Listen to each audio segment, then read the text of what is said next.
A sound mind and a sound body is a short but full description of a happy state in this world. The first words about athletics in the 1920 Orient, the yearbook of the Indiana State Normal School. And for 100 years, sound minds and sound bodies have come through Muncie, starting first with men's basketball and baseball. The baseball Hoosieroons played the first games on record at the Normal School, spring 1920, May 5th to be exact, an 8-7 win over Earlham College. The head coach, Orville Sink, organizer of the school's athletic association and professor of athletics.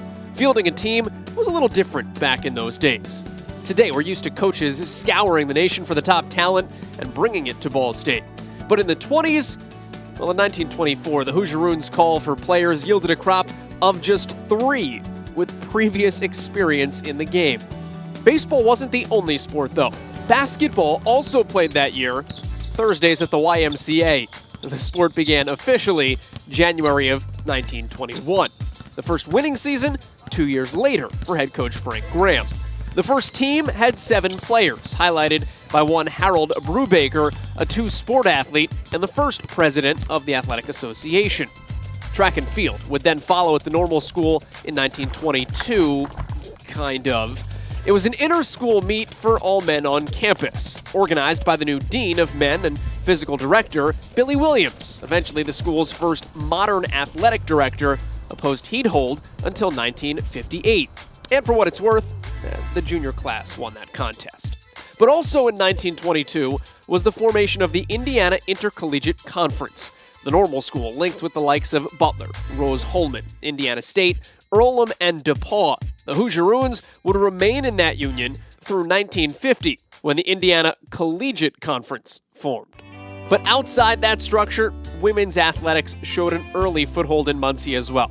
Not officially recognized as a varsity sport until 1960, women's basketball first fielded a team in 1923.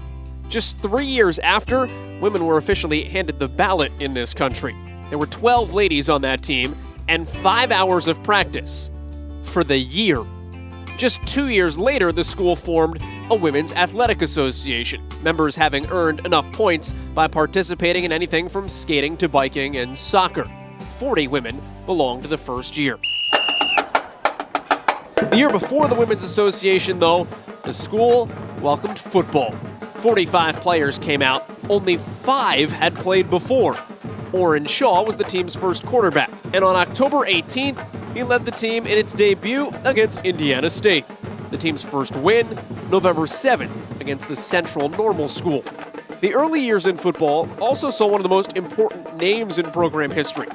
John Magnabosco arrived as coach in 1935. Still today, he's the team's winningest leader. Its yearly MVP award named in his honor. And for what it's worth, he had men's track team head coaching duties too, which, by the way, came to be in 1925, as did men's tennis, which hosted the state meet May 28th and 29th that year, an event drawing the likes of Indiana, Purdue, and Notre Dame to town. 1925, also a big year because it saw the completion of Ball Gym, a building still standing and home of the basketball team for the next 40 years. The cost? A little more than $500,000. The teams were still called the Hoosieroons at that point, though. The Cardinals' name came about in 1927, just in time to see the graduation of Virgil Schooler in 1928. He was Ball State's first 4-sport athlete. Schooler, a star in basketball, football, track, and baseball, but not cross country, because that sport was added in 1932. Golf, with 4 team members, joined the fold 2 years later. And into the 40s, the Cardinals saw their first big football rivalry born. The Victory Bell with Indiana State was established, a trophy donated by the Blue Key chapters at both institutions. In 1941, we saw one of the best individual performances in school history. No Cardinal has ever struck out more in a single game than baseball pitcher Randolph Noel. In fact, his mark hasn't even been approached. 19 against Manchester. And in 1942, swimming was added, winning its inaugural meet with Earlham College. The sport brought the Cardinals' tally to 8 through the first quarter of a century.